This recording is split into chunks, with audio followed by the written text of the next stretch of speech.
जिस स्कूल में उनका दाखिला हुआ था वह केवल हाई स्कूल तक था।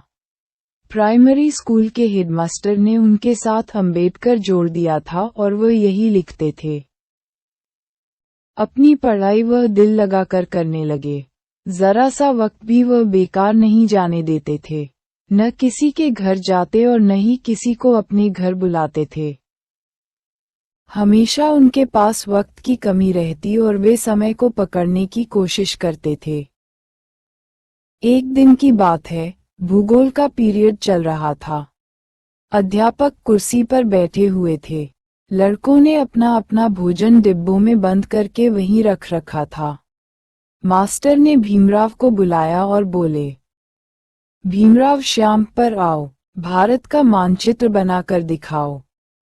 भीमराव ने ये सुना तो वह श्याम की ओर चले। लड़कों ने ये देखा तो वह जोर जोर से चिल्लाने लगे और कहने लगे, भीमराव महार है, ये ब्लैक बोर्ड की ओर जा रहा है, यह अछूत है, हमारा सबका खाना वहीं रखा है, ये छू लेगा तो वह अपवित्र हो जाएगा।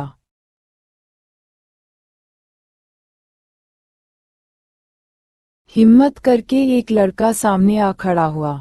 वह अकड़कर बोला, भीमराव रुक जाओ, तुम महार हो, पहले हम अपना भोजन हवालें, उसके बाद तुम आगे बढ़ना। भीमराव रुक गए। सभी ने अपना अपना भोजन हटा लिया। फिर उन्होंने मानचित्र बना दिया। मन ही मन भीमराव को बहुत दुख हुआ कि वे महार है, इसलिए उनका कदम कदम पर अपमान होता है। घर आकर भी उन्होंने कुछ नहीं बताया था। स्कूल में भी उन्होंने किसी से कोई शिकायत नहीं की।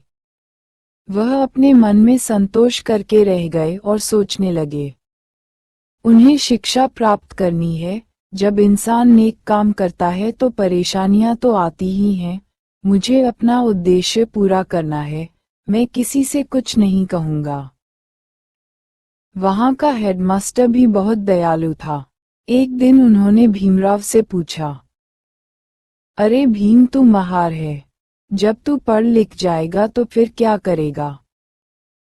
भीमराव ने धीरे से उत्तर दिया, मैं छुआछूत को दूर करूंगा, पढ़कर वकील बनूंगा और अछूतों के लिए नया कानून बनाऊंगा, जो सरकार मानेगी। हेडमास्टर चौंक गए। उन्हें अंबेडकर की बात सुनकर हंसी आ रही थी।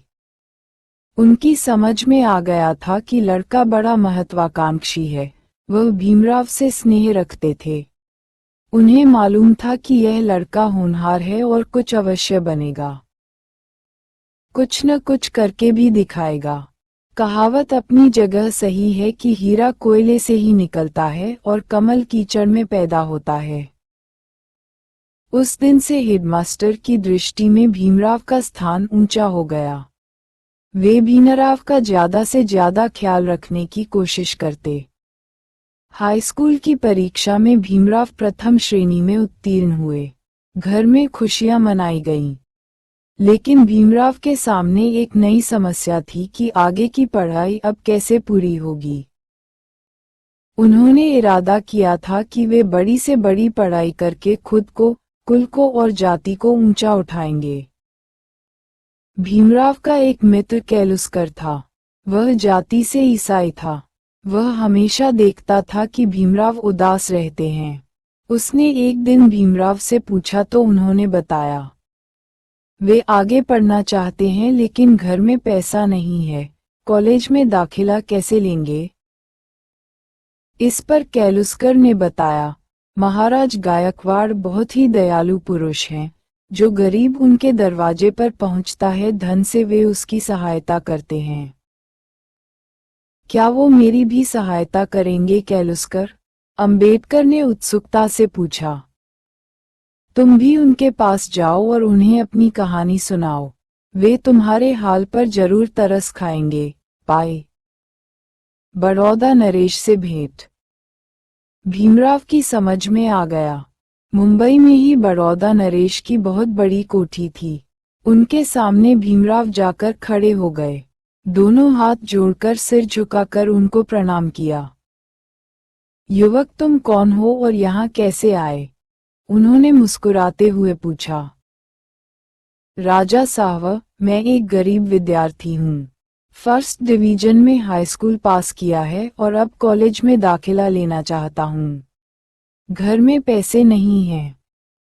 बड़ौदा नरेश अधेड़ उम्र के आदमी थे।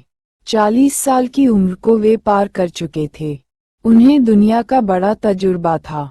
वे इंसान को देखकर ही उसका अंदाजा लगा लेते थे। कुछ पलों तक वह खामोश रहे। भीमराव से फिर उनके घर का हाल पूछने लगे। इस पर भीमराव ने शुरू से अंत तक की कहानी महाराज गायकवाड़ को सुना दी। उनकी बातें सुनकर महाराज को उनके प्रति थोड़ी सी सहानुभूति हुई। राजा साहब बोले, भीमराव, मैं तुमसे बहुत खुश हुआ। तुम महार हुए तो क्या, तुम एक योग्य विद्यार्थी हो। मैं दुनिया और समाज को नहीं जानता। मैं तुम्हारी धन से सहायता करूंगा। अब तुम कॉलेज में दाखिला ले लो। ये सुनते ही भीमराव नतमस्तक हो गए। दोनों हाथ जोड़कर उन्होंने महाराज को प्रणाम किया। बड़ौदा नरेश फिर कहने लगे, 25 रुपये महीने की छात्रवृत्ति तुम्हें खजाने से मिल जाएगी और हर महीने जब तक तुम पढ़ोगे मिलती रहेगी। भीमराव फिर जमीन पर झुक गए। राजा साहब को उन्होंने फिर से प्रणाम किया और श्रद्धा से बोले, महाराज गायकवाड़ की जय हो, बड़ौदा नरेश की जय हो, ये गद्दी आबाद रहे। चलते समय बड़ौदा नरेश ने भीमराव को 100 रुपये दिलवाए और स्नेहपूर्वक कहा, ये रुपये तुम्हारे दाखिले और किताबों के लिए हैं। 25 रुपये तुम्हें 1 महीने बाद छात्रवृत्ति के मिल जाएंगे। जाओ, मेरी शुभकामनाएं तुम्हारे साथ हैं। ईश्वर तुम्हारा कल्याण करे। भीमराव आवश्यकता से अधिक श्रद्धा विभोर हो गए थे। एक बार उन्होंने राजा साहब को फिर प्रणाम किया। उन्हें आशीर्वाद मिला कि तुम कुछ करके दिखाओ और भगवान तुम्हें तुम्हारे कार्य में कामयाबी देगा। जो आशीर्वाद बड़ौदा नरेश ने उन्हें दिया था, उसे पूरा कर दिखाने भीमराव चल पड़े। भीमराव ने अब कॉलेज में दाखिला ले लिया और वे फर्स्ट ईयर में पढ़ने लगे। उनके पिता भी अब मुंबई आ गए थे। सतारा की नौकरी छूट गई थी। वे इस समय बेकार थे। कोई काम नहीं था। पैसे की समस्या हमेशा उनके सामने रहती थी। भीमराव ने एक दिन उनसे पूछा, पिताजी, आप इतने दुखी क्यों? डॉक्टर भीमराव अंबेडकर रहते हो?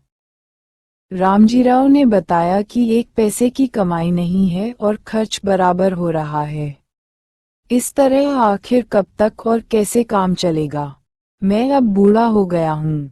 अब मेरे शरीर में पहले जैसी ताकत भी नहीं रही। उनकी बात सुनकर कुछ पलों के लिए तो वो खामोश हो गए। उसके बाद पिता से बोले, पिताजी, मैं कॉलेज जाना बंद कर दूंगा। क्यों? मैं अब नौकरी करूंगा, भीमराव ने गंभीरतापूर्वक कहा, ताकि कुछ पैसे कमा सकूं। नौकरी? हाँ पिताजी। तुम्हें नौकरी कहाँ मिलेगी? फौज में, भीमराव ने बताया। ये क्या कह रहे हो? वह चौंके। हाँ पिताजी। मिलिट्री की नौकरी करोगे? आप भी तो मिलिट्री में सूबेदार थे पिताजी, भीमराव ने उन्हें याद दिलाया। क्या बेटा, तुम्हें सेना में नौकरी मिल सकती है? उन्होंने हैरानी से पूछा। क्यों नहीं? कैसे? मैं B0A0 कर चुका हूँ। M0A0 प्राइवेट कर लूंगा। B0A0 मैंने प्रथम श्रेणी से उत्तीर्ण किया है, इसलिए मैं जानता हूँ कि नौकरी जरूर मिलेगी। तो बेटा जाओ, मेरा आशीर्वाद तुम्हारे साथ है। पिता ने प्रस्ताव मान लिया। भीमराव ने अपने पिता के चरण स्पर्श किए और वहां से चल दिया। सीधे वे सेना के भर्ती दफ्तर में आ गए। उनसे वहां पूछा गया,